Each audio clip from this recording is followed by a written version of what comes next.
retro video game collecting, it is a little tiny bit like a religion.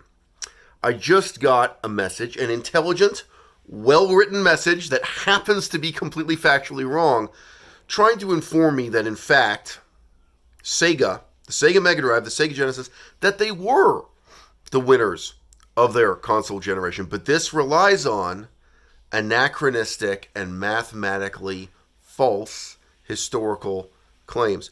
In the year 1988, the Sega Mega Drive in Japan sold 400,000 consoles. 400,000. Their competition sold 1.4 million consoles. So 400,000 versus 1 million. 400,000. But Sega turned it around in 1989, right? Calendar year 1989? Nope.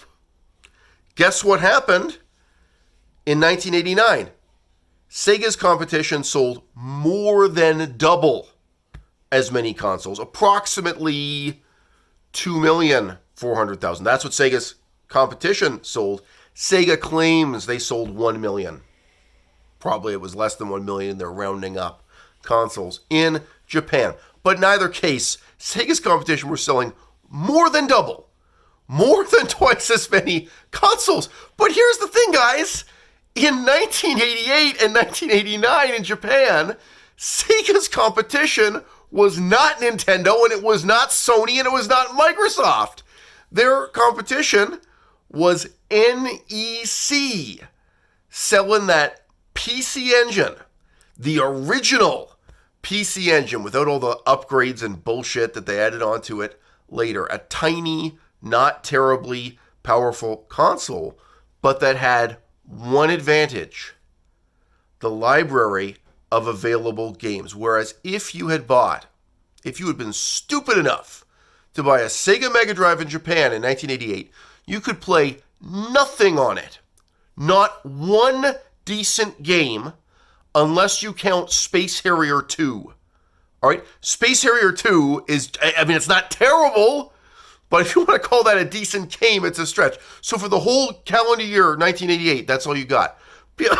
People remember this anachronistically. They think of these things in a kind of religious way, right? Like, but when the Sega Genesis launched, it had Golden Axe. Golden Axe was a huge hit in arcades. Not yet. Okay? Sega lost the console war. The console war that mattered was 1988 and 1989. When you're talking about 1991, it's too late. It's too late to win. They needed those millions of sales and that install base built up in the first 2 years. Any of you would say this about the current console generation. You know how long 2 years feels like when you're living through it, and you know what it's like to own a console that only has 4 games on, only 4 games, 3 of which are complete garbage, are unplayable, and 1 of which is okay. That's your entire software library for the whole of calendar year 1988. That was a disaster. What I was trying to draw attention to in my earlier video on the topic that I may not have gotten across is this. During these same years, 1988, Sega Master System, Phantasy Star comes out. 1989, Wonder Boy 3, The Dragon's Trap. It's possible you got that in the last couple months of 88. In my opinion, I think it was actually on the street a bit earlier than its official ship date, because I was alive. I remember at the time. Okay? Actually, when you look at the unforgettable titles on the Sega Master System, many of them, of course, people kind of forget this in a strange way. People say, but Mickey Mouse for the Sega Master System was so great. That came out in tandem with Mickey Mouse for the Sega Genesis, right? That was a paired, really.